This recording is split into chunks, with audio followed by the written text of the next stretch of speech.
we are going to cover in detail one of the most important social issues of our time that is changing the landscape of the internet, and that is Twitter.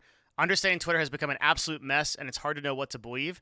There is so much misinformation on this topic. It took me over 100 hours to compile and make this video. So as best as we can, we are going to explain the truth about what is actually happening around Twitter and its likely future. Now, I view this as one of the most important issues in recent history because Twitter will shape the discourse of conversation around critical issues in the social, political, and marketing space. So that makes this one of the most important videos I make. I'm Devin Nash, co-founder of the ad agency Novo. We represent brands with influencer marketing and have a direct knowledge of the situation at Twitter, and I'm going to contribute to that with the research and that direct knowledge today. We're jumping into it with a series of events that has happened at Twitter and kind of just a brief history of what has happened. So what has happened? Well, Elon bought Twitter. You know that. But we're not going to go through the acquisition. It's just going to take too much time, and it's not the focus of this video. The focus of this video is what's important about happening now. And I encourage you to take the time to listen to this video, even though it's going to take some time, because being fully informed on this is going to help you shape the discourse of what happens at Twitter in the future. And that's really critical. And we'll kind of explain why. All right, so Elon bought Twitter, no surprise to anybody. We don't need to go through the acquisition, like I said, but what you do need to know is kind of what has happened as a result of Elon buying Twitter and where the company sits now. So there's a wonderful thread by Christopher Bloomstrand here that all of the resources are going to be linked in the video. But this video kind of goes through the detail of what has happened as a result of the acquisition. And the short of it is that Twitter has a ton of debt. So we're going to summarize this real quickly by saying that Elon paid $44 billion for a business basically doing $5.2 billion in revenue, okay, in sales, okay? So you can see that that's a pretty heavy multiplier. And now, where Twitter sits right now, Twitter has $20 billion in debt, $6 billion in cash, and $5 billion estimated in revenue. Okay, so the $20 billion in debt comes from $26 billion of Elon's own money used to buy the company, including the 9.6% he already owned, and an additional $13 billion in debt that from banks. Banks basically finance the debt. So now Twitter has $20 billion in debt that they owe mostly to banks, which is bad because owing money to banks means they're going to come to collect. And then $6 billion in cash and $5 billion in revenue. So Twitter is not in a healthy place to begin with, and that we just need to kind of start there because it's going to contextualize a lot of what is going to happen. Now, as a result of this, just right away, I can tell you that probably the future of Twitter is an IPO. I think what Elon will do, assuming that Twitter survives, is he will most likely try to galvanize public support to move Twitter in a direction to IPO, pay back that debt via public shares since it's now moved private, and then proceed with running the company. There's going to be a lot of stuff in this video that you're not going to expect to hear. There's going to be a lot of stuff that I think might be controversial, and because a lot of people are wrong. There's a lot of people that are spreading a ton of misinformation, more than I think I've ever seen on any topic. And so get ready. but I've explained this as clearly and as balanced as I can. I don't have any particular political or social affiliation. You should keep in mind that I am obviously affiliated with the advertising market, and so I have whatever biases a professional marketer might have. Just keep those in mind. Let's go over basically in bullet point what has changed, okay? So since Elon, all right, right off the bat, 50% of the workforce at Twitter is laid off. That includes CEO Parag and former executive team. So that's a pretty big deal right there. But also content moderation, which means the type of content that goes on Twitter, who's banned, who isn't, who banned, who isn't, okay, is currently under discussion with a board being planned. Okay, so then there's the huge controversy around Twitter Blue and the verification system. Then there's advertising pullouts slash brand advertising risk. Media coverage over hateful conduct and hate speech going up on the platform, including advocacy groups that are calling for boycotts or shutdowns of Twitter, and just tons of changes rapidly to the platform overall. So that is what we have to cover. Okay, so a little bit of homework in this video. Eh? So pretty major changes. Okay, and we're gonna go through everything. So the first thing to understand, starting from the beginning, is I think we need to be really clear about what Elon. Now, Elon is the sole decision maker of Twitter effectively at this point. The board has cashed out. Most of the executive team that was founded under Jack Dorsey, who selected Parag to be the CEO, is gone. And so Elon is effectively the sole decision maker at Twitter. There are obviously SVPs and executives that will be hired and have been brought over by Tesla or other companies that he owns that will have some decision making. But the way to understand Twitter, like especially in the current space, is that pretty much everything is Elon, and the future of Twitter will be dictated by him, even in a situation of IPO, because he is that sort of leader, similar to how Tesla's future was dictated by Elon. So we can kind of consider Elon to be sort of like the kind of final destination for what happens at Twitter. Now, obviously, there's going to be executives that are translating his vision, but he's kind of it. So, okay, we're just going to kind of look at what he says. And then, and I want to dispense with like all of the like Elon bad type of stuff like that. Like we're going to talk a lot about this, but for the purpose of like a lot of this stuff, we're just going to kind of take him at his word. And so like we'll look at like this tweet, for example, which is going to say pretty clearly what his mission at Twitter is. Twitter needs to become the most accurate source of information around the world. That is our mission, right? And he also follows that up with so he's making that mission very clear. In this tweet, we can see too, the community notes feature is awesome. Our goal is to make Twitter the most accurate source of information on Earth without regard to a political affiliation. So however you feel about that, Elon intends to make Twitter a platform that left or right is going to try to cover information in a accurate way. And you can see this through this Twitter fact-checking thing, which I thought was really cool, where the White House posted this idea of like Social Security, and then there was some context that was added by which this could be just done on like a rating system or like a content moderation type of system where people rate that information for accuracy.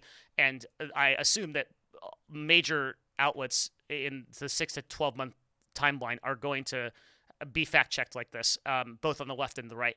Now, I have to be very careful in this video, unfortunately, and I'm going to state again that like my political affiliation, I don't like really bother myself with politics. I'm a guy about attention, okay? If it gets attention, I like it. If it's a marketing type of thing, I like it. I don't really care like left and right, all this stuff, okay? So that's where I sit with it. But I'm going to have to start saying some statements that are going to piss off either side because we're just so polarized in America, unfortunately.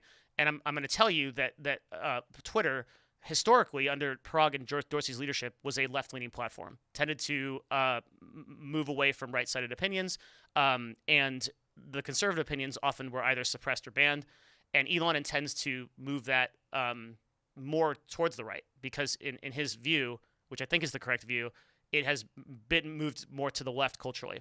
Now, I don't know where that ends up, but that is. By saying the more accurate information, some people said, well, does that mean like, former presidents are going to be unbanned or conservatives are going to be unbanned? Like, we don't know. But we can see that the mission is that he wants to create a town square. And he said this over and over again. And I've done dozens and dozens of hours on just him and how he's talked about his vision at Twitter. And what he wants to do at Twitter is he wants to create effectively a town square where appropriate discourse can be made. Okay, so Elon's mission overall is to create a town square type Twitter where this important discussion can happen that can be vetted as accurate. Defining accurate meaning that there is a basis of empirical evidence, there's true evidence in reality that this stuff exists or doesn't exist, right? So very controversial topics like vaccines or viruses, we've gone around, political issues on the left or right, voting in elections, all these things kind of are very difficult to talk about. There are really polarizing opinions. Elon intends to, Elon bought Twitter or had the idea to buy Twitter largely for the reason that he wants to create a even playing field, and he feels like the media is not creating that playing field. There isn't a playing field like that it's heavily polarized in multiple different directions all over the place. So let's understand what Elon is trying to do. It's very clear that Elon is not trying to make money yet by that. Now that don't mistake that he's not trying to make money at Twitter. Of course he is, right? But he understands that this platform is going to be very difficult to save, and also it's going to be very difficult to make profitable. And Twitter was never profitable under Dorsey or Parag. So it's going to be very difficult to do that. And one of the ways that he thinks he can do that is the monthly subscriptions, which is Twitter Blue. So this is hard. This is a really, really hard mission to do, but he views it as essential to humanity, and along the lines of his other projects, like getting us to space, being a multi-level civilization, and that's sort of how he thinks about this.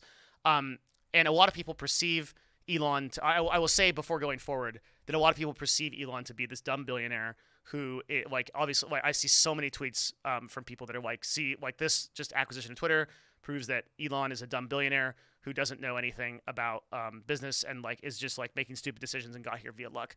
Let me tell you, as a CEO who's built 3 companies, that none of this is luck based. Elon knows what he's doing. And I was not a fan of Elon at Tesla. I thought the company had a ton of debt. There was no way they could revolutionize the EV market. I was unbelievably surprised when Tesla succeeded. I was one of the biggest proponents against Elon for a very long time. And I'm going to state that I think that based on all the research I've done, that Elon's mission at Twitter makes sense. It might not work, but I do understand where he's coming from. I don't think he's an idiot, and I think he's thought pretty clearly about the decisions he's going to make. And that may come off as crazy, but you got to see what we found and why I believe that. So let's first talk about Twitter Blue and verification, as that is one of the biggest issues that is going on right now. We've recently seen some pretty crazy stuff where there are people that are impersonating accounts, and they're making they're making posts claiming to be verified, and they're affecting stock prices and stuff like that. So the verification system, which you can see from this blue check mark, is just a system that used to highlight notable individuals. And Elon wants to make this system available to all people for $8 a month, where you get a blue check mark basically saying you've paid $8. It's basically all it is right now. Although we're going to look into some more details on it in a second. It's basically $8, and it gives you what the equivalent of a verification check mark is.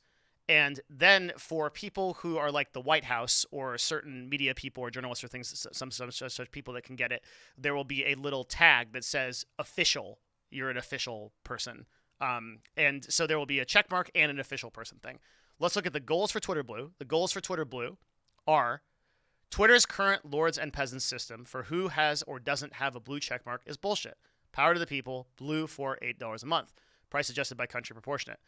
Second post, kind of relevant, from Elon, November 1st. You will also get priority in replies, mentions and search, which is essential to defeat spam and scam. Ability to post long and video and audio and half as many ads, as well as paywall bypassing for publishers willing to work with us. That's places like Bloomberg, WAPO, or people that put payment stuff behind their paywalls behind them. They will most likely not get many of those people because those people are vehemently against Elon, to say the least, as we're going to get into in a little bit. There's a lot to cover here. So that's Twitter Blue. Twitter Blue is basically a service, but I want to stress, so people have been memeing on Twitter Blue and said, pay $8 for a check mark, and the prevailing theory is that Twitter Blue is basically a scam, totally not worth it, and it's just not good overall, and it's really lame that you can just buy a check mark now or whatever. And keep in mind, coming from a verified person that I'm going to be talking about this, so I stand to lose my verification check mark or whatever if these changes go. I think Twitter Blue is a great idea. I'm going to tell you why. So he also states here, this will also give Twitter a revenue stream to reward content creators, which I think is absolutely essential, and something that has not been done on Twitter yet is being able to pay content creators. Let me tell you why I think that Twitter Blue is great. I'm a marketer. Again, my focus is attention. When I hear that I can pay $8 to get priority in replies, mentions, and search, why would I not pay that $8? I would instantly do that to get more engagement. And it's further, for every content creator listening to this, and I know there's a lot of you because you listen to these, man, you would be dumb as hell not to buy $8 a month. $8 a month gets you priority and search, and meanwhile, all these other people that are not signed up for it because they're, quote, boycotting Twitter, there's 480 million active users on Twitter. So if you can get priority and mention and search for them and get free engagement, even if that engagement is negative, which we've seen over and over again, just means native engagement is good engagement, then why not do it? Like that's literally free real estate, right? For to get that equivalent on like Google AdWords or like YouTube or whatever, I'd have to pay for ads. It cost me hundreds and hundreds of dollars for that $8. And so first of all, for content creators, this is a no-brainer. You should absolutely do this. If my verification check drops or whatever, I'll do this instantly. $8 a month is nothing for brands and people to pay for to be able to get the ability to have any kind of priority in search. So that's absolutely an incredible deal.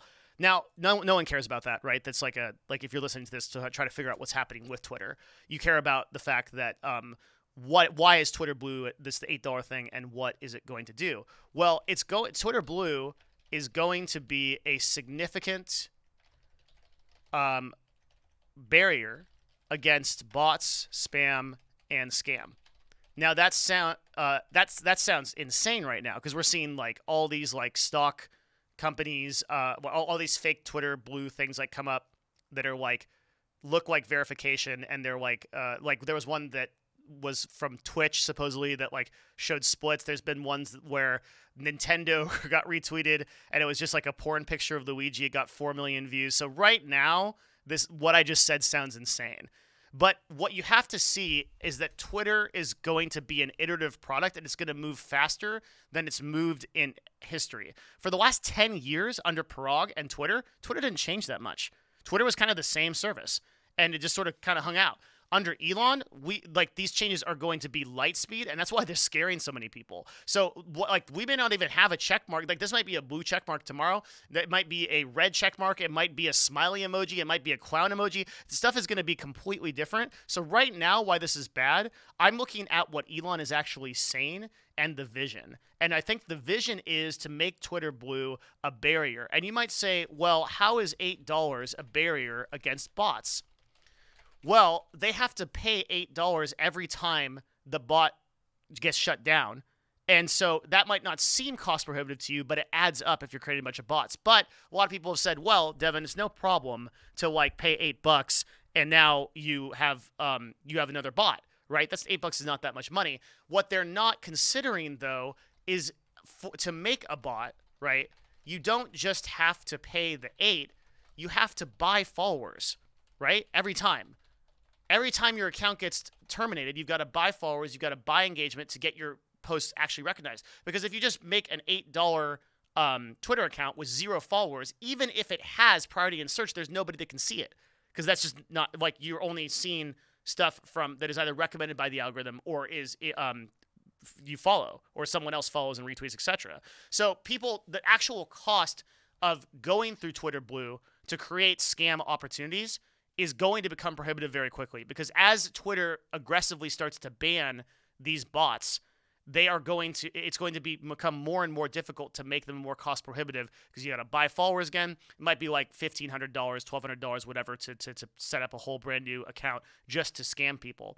Now, what Twitter has to do, and this is sort of a delicate balance, and it's similar to like everything else, they have to make it cost prohibitive enough to create these accounts, but not so cost prohibitive that that nobody signs up for it. And $8 is a kind of a good way to do that. So right now, while we don't see Twitter Blue being a significant barrier against bots and scam, I think in a year's time or like 6 months' time, it will be that, right? And it will become a significant gatekeeper. Elon is constantly iterating on what works and what doesn't. So I think what will happen is we'll have basically what was the verification system for official people. That will be kind of harder to get into, and that will be dictated by, if you had looked at Twitter a couple of days ago, as of the time of this recording, there was a sort of official tag that was going up on some people's accounts as a test, and we'll get something like that. The verification system will probably be over. My guess is that the check mark will be changed so that people, there's some way to differentiate between scam accounts, because too many people are not keeping up with Twitter's news, and they don't realize that like the check mark can now, as of the time of this recording, be used for this for these kind of nefarious purposes by signing up for Twitter Blue. Okay, so I think that Twitter Blue's long-term vision is actually quite good. I think that even right now for content creators, it's worth, or brands or people that are monetizing via Twitter in some way, it's definitely worth signing up for like today, right? And then for everybody else, just like hold off. Like they're just it's an iterative product is what I want you to take away from this, meaning that like 3 months from now, 6 months from now, the features and benefits of this will be far different than they are today, and that this is we're very early in the sort of acquisition of Twitter, and it will there will be a lot of changes to this platform going forward, just because that's how Elon iterates.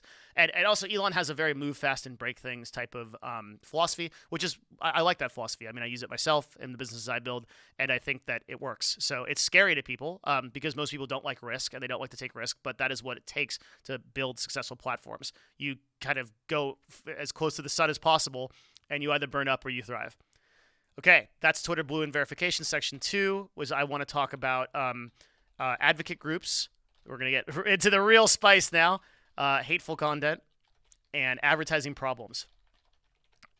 Or parentheses, the media psyop.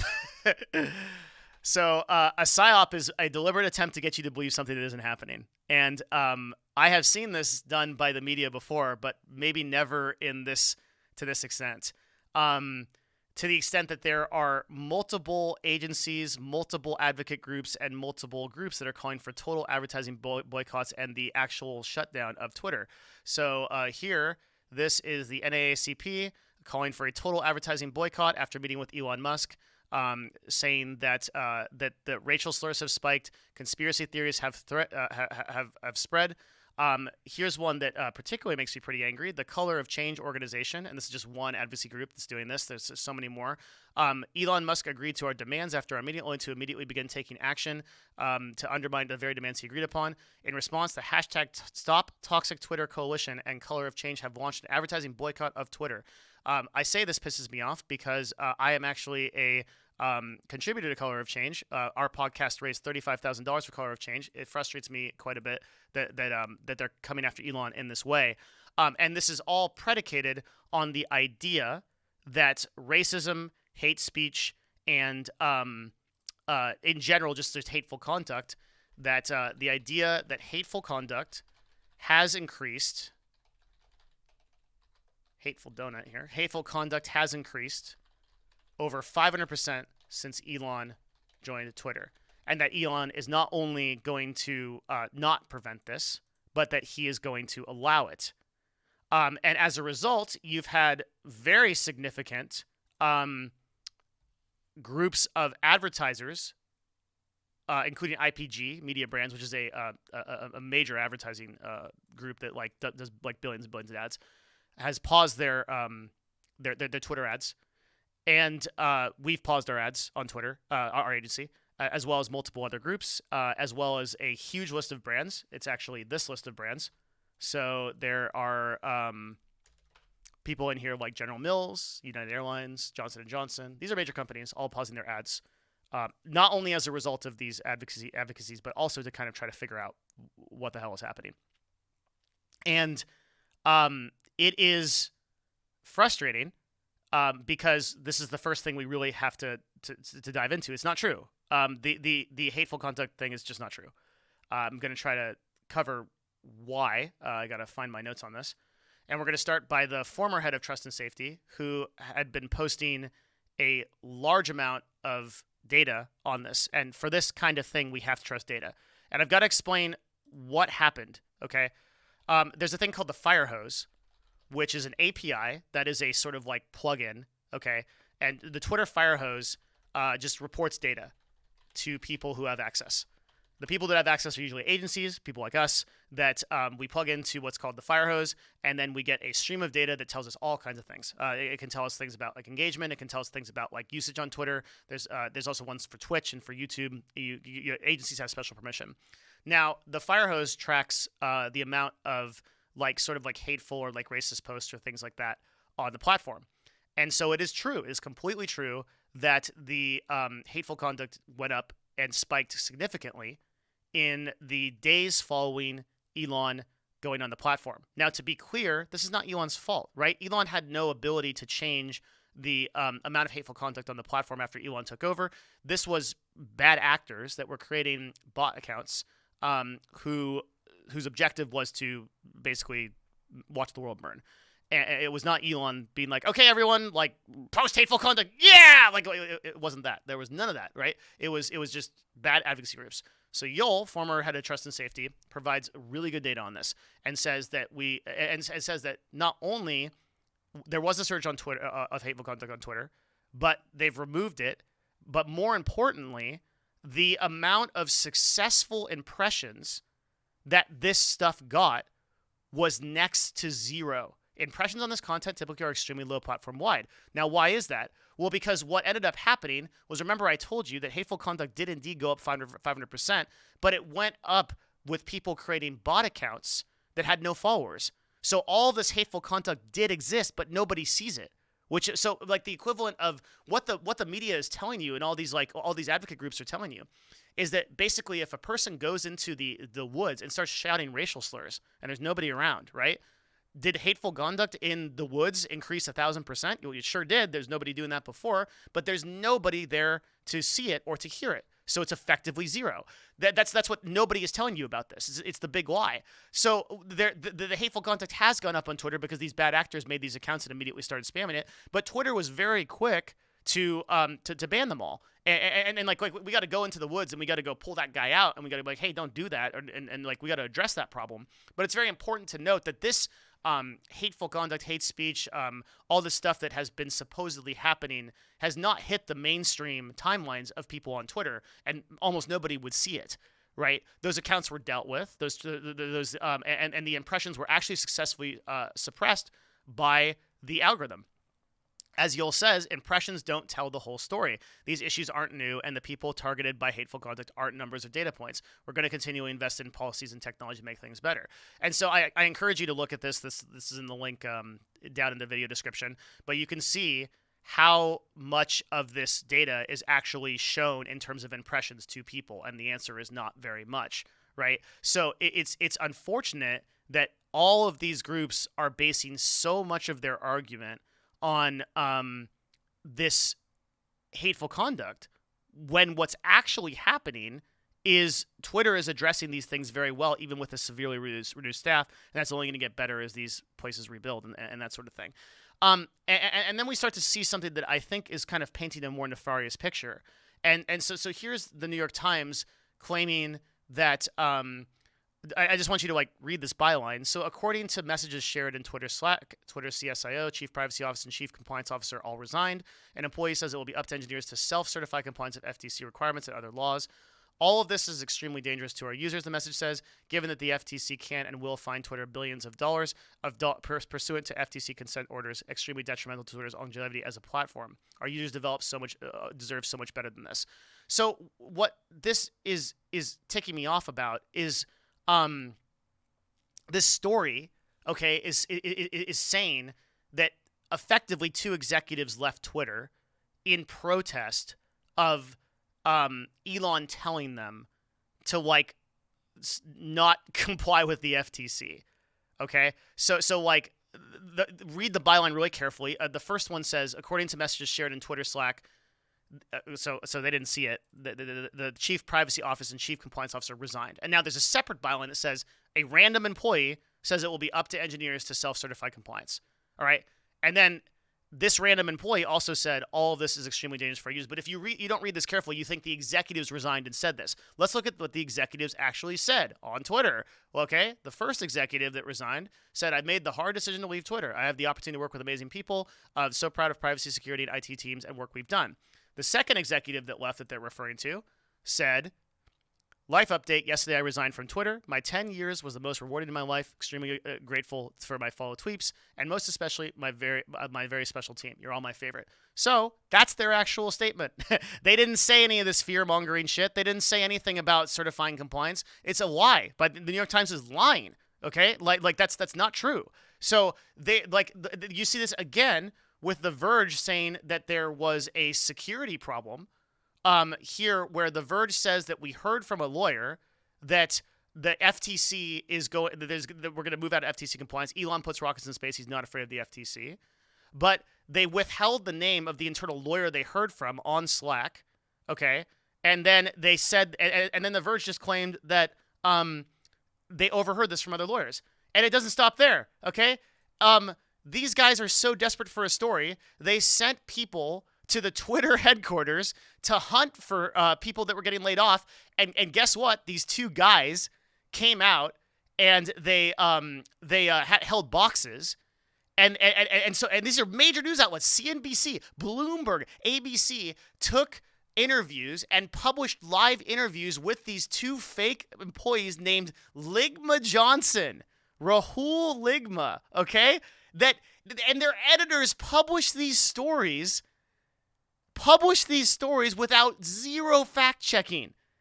Okay? This is insane. When I started reading about this stuff, I actually feel gaslit working on this piece because I cannot believe the level of misdirection the media is doing because they're so desperate. They're so hungry for the story. They're so hungry to destroy Twitter. And I started thinking about it and I'm like, why? Why are they so desperate to destroy Twitter? Well, because they don't want this to happen. It is the biggest threat to both the left and the right to have actual accurate fact-checking on a platform independently and privately owned by a billionaire. It terrifies them. And so I think the entire media, both on the left and right, is basically making a hit campaign against trying to, as best as they can, trying to convince people that Elon's evil, that he's destroying these layoffs, there's all this stuff, like over and over again, just pounding every fear they can, and people are buying it. As much as everyone says that they're not influenced by the mainstream media or whatever, that they're woke enough that they can make their own decisions. Like all the influencers and like most of the people that have opinions about Twitter right now are vastly negative, and they're not fact checking at all. They're not looking into things like this, and I've seen so many times in my personal Discord, which discusses these issues because we have a Discord, discord.gg/Devin, which discusses a lot of these issues that are going on in the current like media space. In my Discord, I've seen many people misunderstanding something like this, where they're saying, wow, the executives at Twitter are saying that there's huge security risks. What we just proved is absolutely untrue. It's objectively untrue that these executives are not saying these things. This is a campaign that is, again, this hateful conduct stuff, that this is a campaign. It's super important to understand, because this is really important, that the media is telling you that Elon is threatening free speech.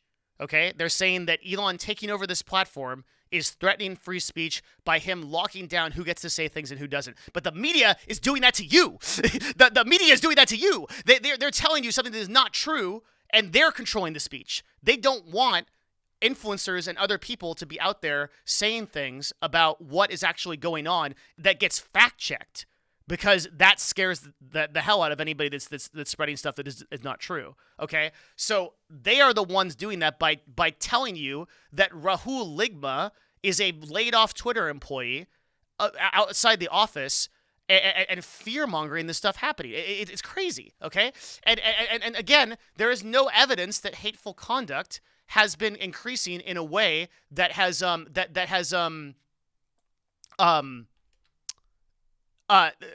no evidence. Yes, sorry, it didn't load. There it is. There's no evidence that shows that hateful conduct has been increasing in a way that is noticeable to Twitter users, right? And let's talk about advertising for a second. Remember, I told you that all of those top firms suspend ads. Well, guess what? Whenever there is a kind of merger and acquisition or kind of like change in a platform that's significant, we all pause ads. All the agencies do that. Super normal thing for all of these companies to pause their ads. Of course, we're not exactly sure where the direction of Twitter is going to go. So the responsible thing for us to do as agencies is to advise our brands to be like, yo, let's chill out on Twitter for a bit, and let's just see what happens. And like is hateful content going to really go up, or what's going to happen, right? So and there's a lot of evidence from like Adweek where Twitter advertising has basically stayed the same, if not gone up, since Elon Musk took over Twitter. So despite us telling brands that, there has been, you can look at this. In the 7 days after October 27th, when Elon Musk officially bought the company, spend on Twitter increased by 17.9% prior to October 27th. This is greater than the increase on Google and Facebook. Now, keep in mind, just as a contextual thing for like advertising. Some of that is obviously because of the election cycle. This was just before the November election, so there's going to be a bigger political spend on Twitter, which is typically seen as a political platform. It is impressive though that is against Facebook, which is also seen as a political platform. Be a lot of advertising spend on politics there as well. So that is a caveat, but Twitter also increased its percentage of total ad spend since bus ownership, increasing its share of the media mix by 6% week over week. Meanwhile, Google dropped 7% and Facebook declined 17%. Ramp notes that Twitter transaction volume has actually been relatively stable over the last 12 months. So all of this stuff about, oh my God, advertising is ending on Twitter, and all of this stuff is and we're all dying and all this stuff is like probably not true, because the data is showing that advertising is staying the same or increasing. Right, which is about like $5.2 billion a year. So you're getting this idea like hateful conduct is everywhere.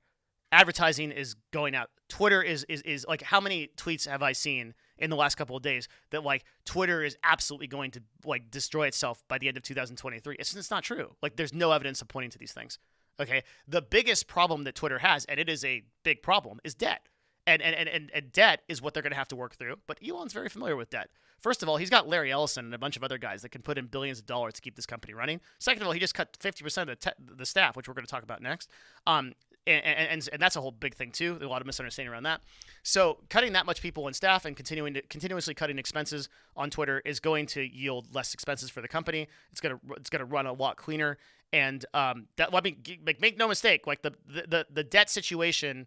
I mean, Twitter right now is basically running at 2.7 times revenue for debt. They have 2.7 times the amount of debt that they have revenue. So I'm not saying it's a good situation. It isn't, okay? But if anything is going to kill Twitter, it's none of the bullshit you've heard about. It's not the hateful conduct. It's not the advertising boycott, okay? That's all BS.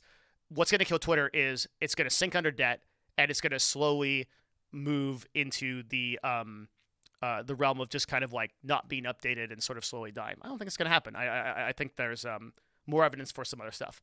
Okay? Cool. All right, let's talk about layoffs. So Elon laid off 50% of the staff. And that sounds like a lot. And everybody was up in arms that Elon basically came in and cut 50% of the staff. And that was like super bad. And then the entire executive team left. And let's talk about the executive team, because I want to address that first. Because people have been saying, well, Twitter is obviously dead because all of the executives are leaving. It is super duper normal during a merger and acquisition, which we call M&A, for executives to leave when leadership changes. When I sold Counterlogic Gaming, I had 5 direct reports that were executives, 4 left, and the 5th one told me, 4 left with me, and the 5th one told me, should I leave? And I said no, because I thought he'd be good there. So literally 80% of my executive staff left, and that's very common in merger and acquisition. You join a company, like if you join a company under Jack Dorsey or Parag, you're joining for their vision, right? And when Elon comes in, he brings in a new vision, and you know your stock options are going to change, everything's going to change. It's going to be this whole thing. So the people that are equipped to run the culture of Twitter at Twitter under Jack Dorsey and Parag will not be the same people that will run it under Elon, typically, okay? So it's normal to see these executive layoffs. It's super normal for all of these people to leave, and I haven't seen anything kind of irregular. The only irregular one that I did see was the head of trust and safety leaving. I actually think that's significant, but I don't know why yet. So Yoel seemed to have come out in defense of a lot of the ideas around Elon, and they were even tweeting back and forth with each other. But and then he kind of just left mysteriously, like without an announcement yet. So that is concerning for sure. But the rest of the executive staff is like pretty normal. I'm kind of fine with that. Now, that's the executive team. In order to kind of understand why Twitter laid off a lot of people, this kind of deserves a video in itself. We need to look at what's actually happening in the global economy and macroeconomically in the tech industry. And the short of it is, it's a shit show, okay? 776 tech companies have laid off 119,000 people in 2022, with most recently notable companies like Meta laying off 11,000 people. So Twitter laid off approximately like 3,500, 4,000 people. So Meta left, literally dropped double that, easily double that. And we're treating this like this is like a sort of capstone event for Twitter. But the reality is that if you understood the economics of Twitter, that these cuts were going to have to come anyway. Elon is evil for these layoffs quotes. If he didn't buy Twitter, they would have made cuts anyway. 5 days into November, 29 companies have announced layoffs. This will be worse than the dot-com bubble, and we are 30% through. We are not in the bottom. You can see here that layoffs are increasing at a crazy rate, and that the companies that are increasing with layoffs are at a crazy rate. Even in the beginning of November, we're already here. Okay, so there are tens of thousands of employees being laid off, and that is just the economic crunch. It's just the reality of the situation we're in, and there's also a kind of uncomfortable but true thing we need to talk about, which is that, a lot of people at these tech companies were kind of living the life and they weren't really working. And I like, people are saying like, oh, well, Twitter like lost all of its engineers. The website's going to go down. There's going to be outages. Like, it doesn't take that many people to run Twitter. And a lot of the tech companies were bloated. That is why Google announced a hiring freeze. That is why Meta laid off 11,000 people. And that's why the CEOs of Google and Microsoft simultaneously came out to great anger and said, look, we realize that there is a large number of people in our company that are coasting, and that time is over. Like, you don't get to, like, you got to understand the life of the sort of toxic California culture of the Bay Area types that are getting paid $200, $300K a year to show up, make a few TikToks, eat the 5-star breakfast, lunch, and dinner, hang out on the roof, take pictures, talk with their coworkers, have a laptop with a drink. It's like, it's ridiculous. It's ridiculous, and it's over. Okay, it's not a thing anymore. What's going on? Do I have a? Okay, that's my wall on my green screen. It's been there for like 30 minutes. Enjoy that. Okay, it's over. All right, like this time that where people were working an average of an hour and a half a day, or this like ridiculous stuff where people just weren't putting in the time. I saw so many TikToks and so many Twitter posts and so many people that like it was like an ongoing joke. Is that, like, are people even working actually within Twitter? There's so many employees here that were just getting paid to do nothing. Project managers of various things, engineers of PMs of things, just useless jobs. And the reality is that the vast majority of these people probably should have been let go, and that these companies are overbloated, and that you don't get a free lunch. And that's an unpopular opinion. And you can call me like, oh, you're another one of the, tech multimillionaires that hates employees or something. And that's not true. Like, right? Like, the way I run my business is, you come to work. Like, you don't have to come to work. Like you can be remote too. Most of our employees are remote. We have KPIs which average out to like 5 to 6 hours a day of work. Do your work, and then don't come in. Don't live here, right? Like, don't go to the gym here like you do at Twitter. Don't take the 5-star meal. It's like Google and Twitter and all these high-profit companies had to start competing against each other, and so they put in pool rooms and nap pods and luxury massage places. This is work, man. Like, come in here, do your 4 or 5 hours of whatever, and go back to your families. Go live your life. Twitter and other companies, Twitch is actually notorious for this too, has this very toxic work culture, which is like, you have to live at work. And I hate this. I hate this idea of these companies that make you live at work. You should have a family. You should have stuff you do. You should have hobbies. You should have friends outside of work. It should not be this thing where you spend 14 to 15 hours a day at the office, but you don't actually do anything. Get your shit done and leave, and then have a real life. So I'm super big proponent of these layoffs. I think it's fine. Like, I think it's totally normal. And the Elon is just taking a more aggressive stance on this faster than other companies are going to need to do. But you're going to see these layoffs across the entire industry. You're going to see these layoffs across the entire industry of all these major tech companies. Stripe just laid off 1,000 people. It's going to happen to everybody because these companies are bloated. People aren't doing shit, and it's really not fair. They're just making a ton of money, and it's just not something that's sustainable. Like I personally love recessions because I want to see who survives and who doesn't. This bloodbath with FTX and the cryptocurrency and all that stuff, it's amazing, right? I love to see companies that do not actually provide value, and employees that do not, and people that do not actually provide value, they get sunk. Now, granted, there are going to be some positions in those jobs that got laid off that were hardworking, and there's going to be unfortunate stories, but I think the vast majority of them didn't do shit. And it's totally fine that those layoffs happened. That's it, right? And you're going to see more of them. That's not to say that it's not unfortunate that people lost their paychecks and lost their jobs, right? But like, the reality is, like, you got to put in the work, right? We're going to see a lot more moving towards freelance type of thing. We're going to see a lot more of that type of stuff, and just tech companies are not going to be like the all-in bastion for people to just go sit at to not work. Okay, so there have been a lot of points in this, and I'm going to give you some of the really big reveals right after we talk about the secret 44 minutes. You're 44 minutes into a Devin Nash video. This is the secret call out, meaning that if you're still here, you got to leave me a comment and you got to say, hello, I'm here at the 44-minute mark. Thank you. There are many ways to support. There aren't that many ways to support, but there is a way to support, and that is Patreon. Patreon is patreon.com/Devin Nash. It is like insane value, okay? Like I'm telling you right now, for $5 a month, there's over 80 videos on there. Many of them are 30 minutes long on deep marketing concepts, deep business concepts, and it is great. Like you pay $5, get in. There's other tiers too, do different stuff, but the idea is to really educate people on these deep dive topics of like how to be better at business, how to be a better content creator. That's what that Patreon is for. And so if you want to support that, $5 gets you in and gets you everything. And please consider supporting it. I'd really appreciate it. The second thing I encourage you to look at is Novo.tv, particularly Novo Nexus. There'll be a link to it down below. Novo Nexus is an opportunity for content creators completely for free to get sponsors. We are basically representing brands all over the place, and we want those brands to have the best influencers possible. So we're looking for influencers who are excited to promote products that they actually like. Okay, so like if you're a health influencer and you want to promote a product that you actually like, that is something that you could do through Nova Nexus. You could like get a lot of opportunities from health brands. And if you're a brand, you should reach out to us and say, hey, we're sick of getting people that don't care about our products because we can help you out. So Nova Nexus is the place to do that. You can also just email me, but Nova Nexus is where you sign up, and there'll be a link in the description down below. And that's it. Thank you guys very much for considering to support my Patreon. And again, you can also go to Discord, discord.gg/Devin. Check it out.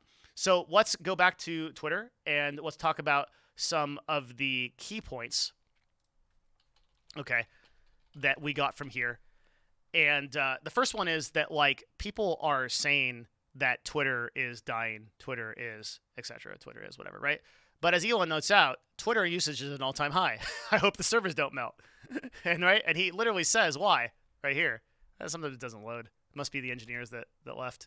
Oh, God. Did he delete this? He must have deleted this tweet. Okay, well, this tweet basically said the media is feeding Twitter. I guess he wasn't able to say that.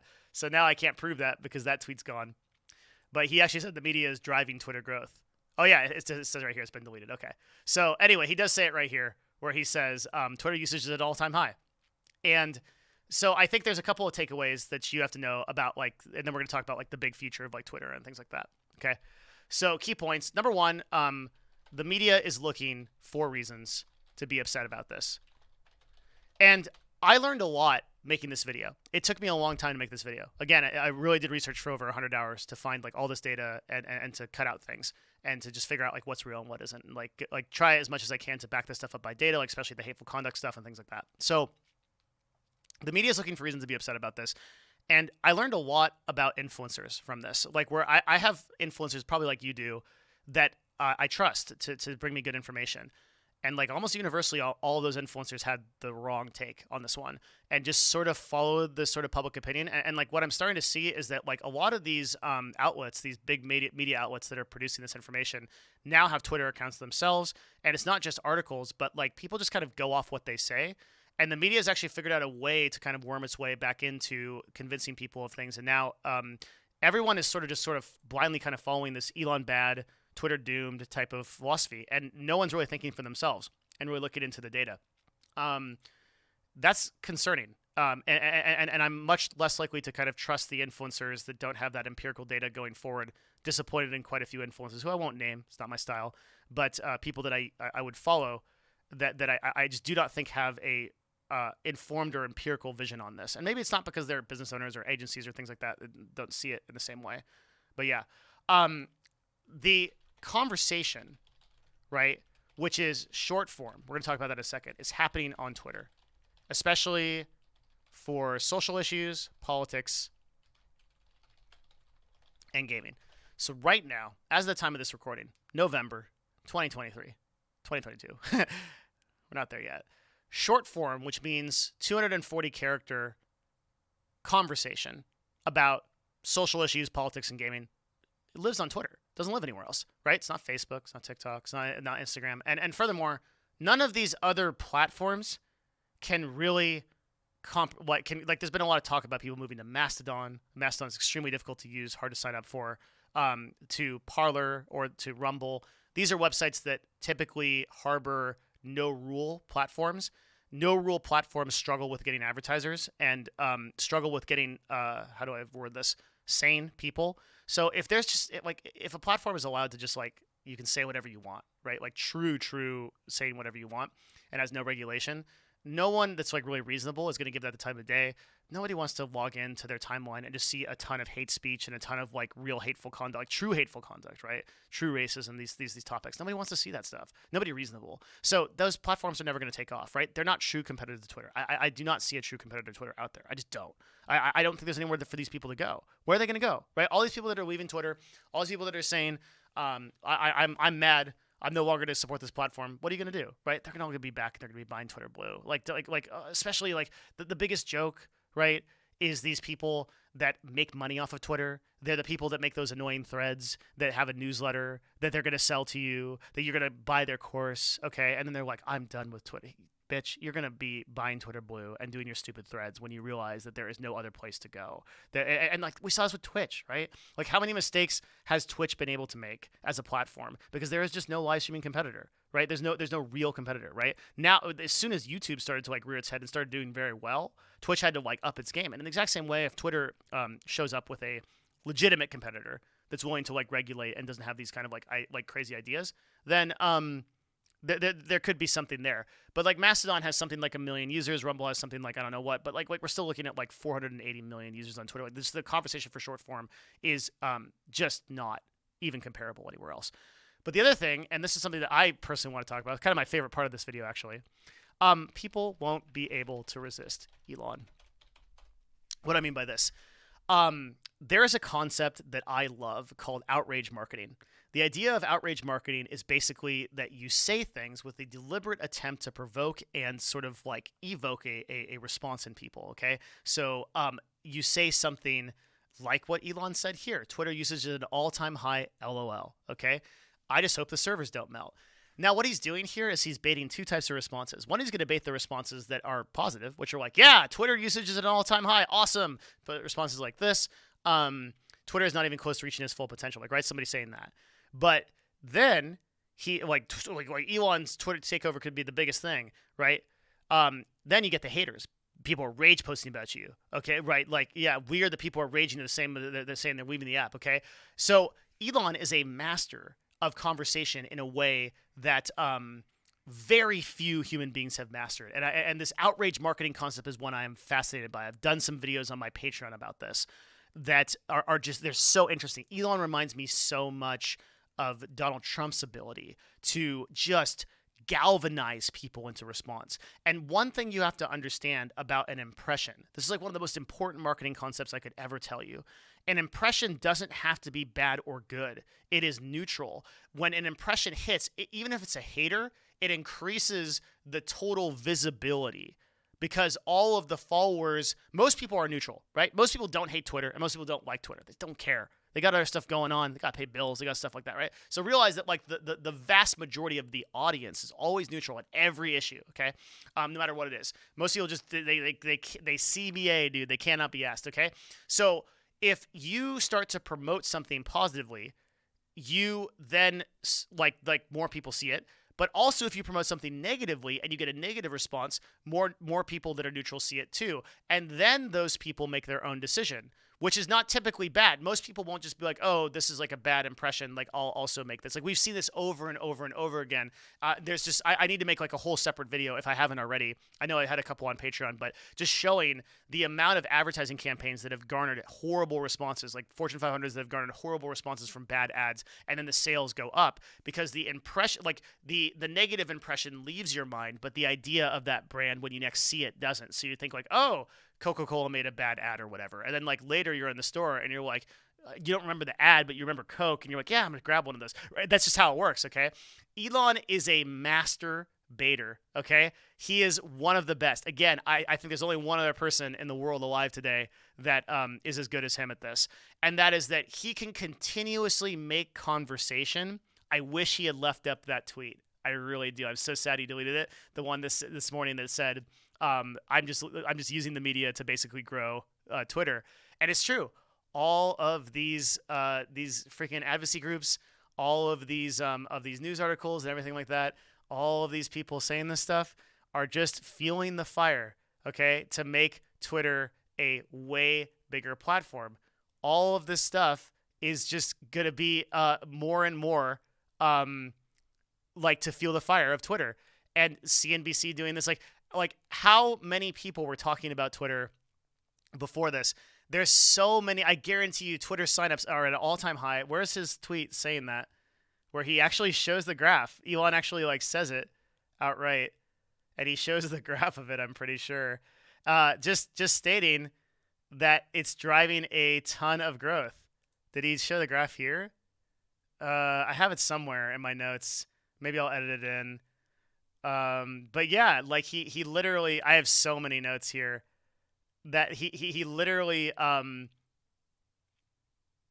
just completely says that it's going to be. God, did he delete all of his tweets? Does this guy delete his tweets on a regular basis? No. Twitter will do a lot of dumb things in coming months. We'll keep what changes and what doesn't. He literally has a graph that like shows the level of signups somewhere. Somebody can find it, maybe post it in the comment section or something.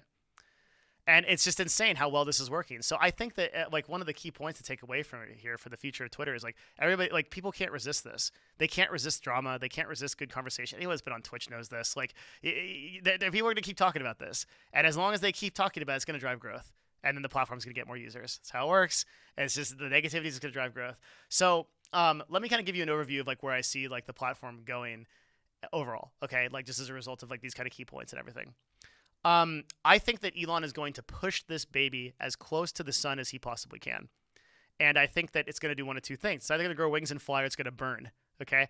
I don't think all this doomer stuff about like Twitter is doomed. Like we're going to have to find a new platform, all this stuff. God, I just, my timeline has been, God, you know what? Like my timeline isn't bad because hateful conduct has gone. I haven't seen a single like hateful thing. The thing that pisses me off are all these people that are saying dumb stuff about the misinformation. Like, oh, Twitter is clearly doomed. They're making such bad decisions. Like, dude, like they have no idea about the actual like insight of like what was actually going on. They don't have the context of a video like this, which is why I made this.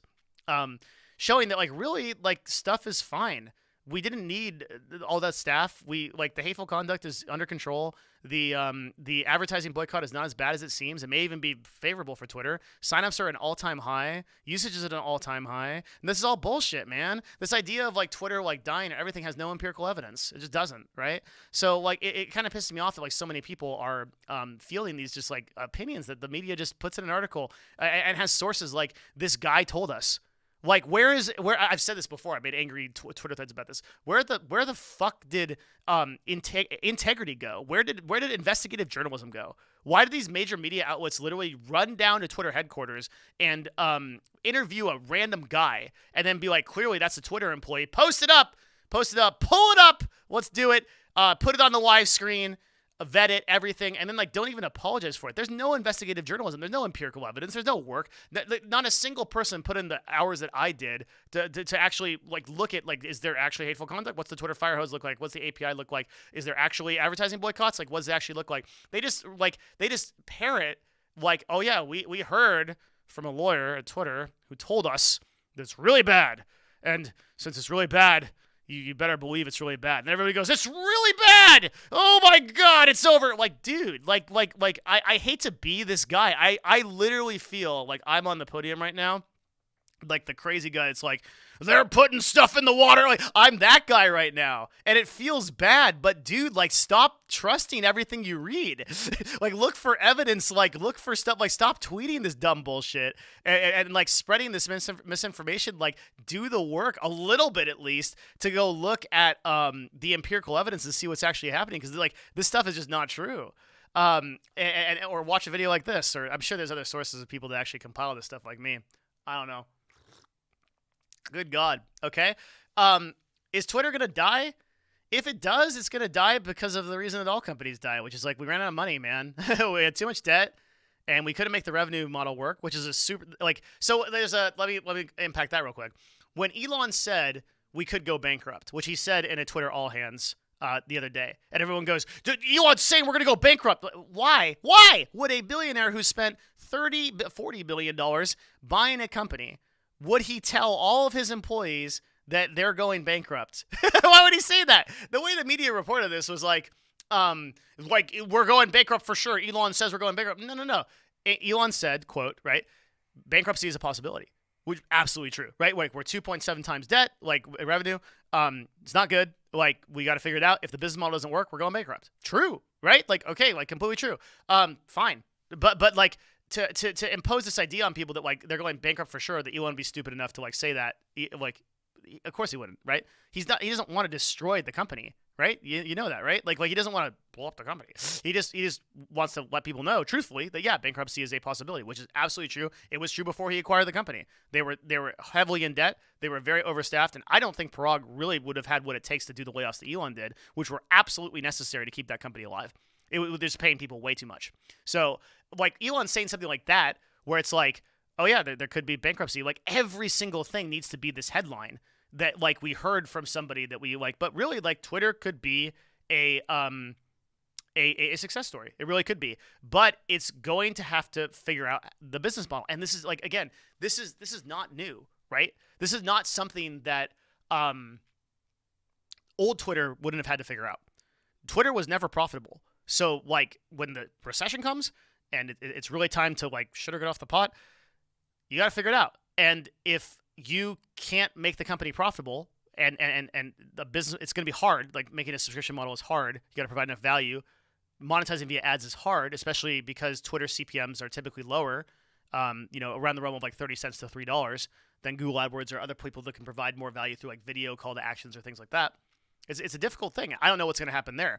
But if Twitter fails, I want you to understand why it failed, right? It failed because they failed to make a business model that made enough money to justify the platform, which would be the same exact reason it would fail under Jack Dorsey or Parag. It doesn't fail because Elon opens up the gates of Arkham Asylum and everybody rolls in with a hate speech. There's no evidence of that. It doesn't fail because there's an advertising boycott. There's no evidence of that, right? Like it doesn't fail because of those reasons. It fails because it runs out of money and people don't know what to do to make a successful business model.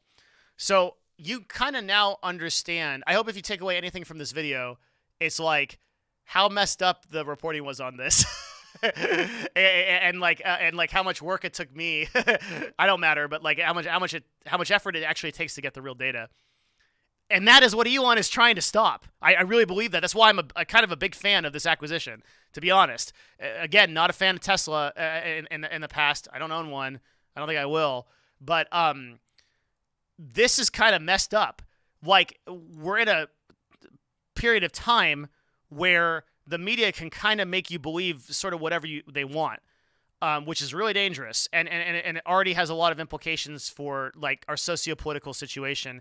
And the problem with America is that we're so polarized to the left and to the right. And everybody on the extremes. Like my view is that like it's just extremism on both sides is just pretty bad. And that we're so polarized in these directions that everyone goes, oh, it's like them saying it. And everyone's like, oh, it's over them. They're saying it. But in reality, like both of them are screwing you over, right? Like both of them are actually providing you misinformation. Like the left and the right are both have their own agendas, and they're all trying to get you to believe something. And what Elon's doing is he's saying, hey, we actually kind of like need a platform that doesn't do this. We need a platform that says, hey, like here's the accurate source of information, or at least here's the empirical data. And like I think that's a good goal to strive for. I think that having a town square where we can evaluate discourse as accurately as possible is really important because like one of the largest problems we have right now as a society is dictating what is true. And that is a really scary place to be. I'm super afraid of that. It is taking me progressively longer as I make, because what do? I make long form videos about new media and about things that are happening, like meta things that are happening in the advertising and marketing space, in the new media space, on Twitch, on YouTube, on Twitter. And it's harder and harder for me to find accurate information. It's hard, like to get into the data and things like that. I'm increasingly losing sources that I can trust that are providing good information. And so that's why I want to make this video, and I hope that people understand why it's important, because it is critical that everyone understands that like we are in a very weird period of time where it is just not clear what is true. And it reminds me of Attack of the Clones, where Yoda, Emperor Palpatine, was right there manipulating everything, and the dark side of the Force clouded everything. and they didn't know what was true. It's exactly the dark side of the force clouds everything right now. And there are very few people that are like really trying to like break through and tell people what is true, because they all have an agenda. They all have money to make off of this. So you have to really look at the people's inherent biases that they have for things like this. And this Twitter thing is just like a really crazy story to that end. So I really hope this video has like provided you some insight into what is really happening on Twitter and some of just like the crazy things. I'll continue to make videos to update on this, and just wait to see what will happen. It's a hell of a time to live, isn't it? Thanks everybody for being here. Thank you for supporting the video, for supporting me, for subscribing. Head up to the Discord if you want, discord.gg/Devin. Have a conversation about this and tell me what you think. And don't forget that Patreon if you want, or taking a look at Novo. I appreciate y'all. I'll see you again for the next video. Thank you very much. Bye.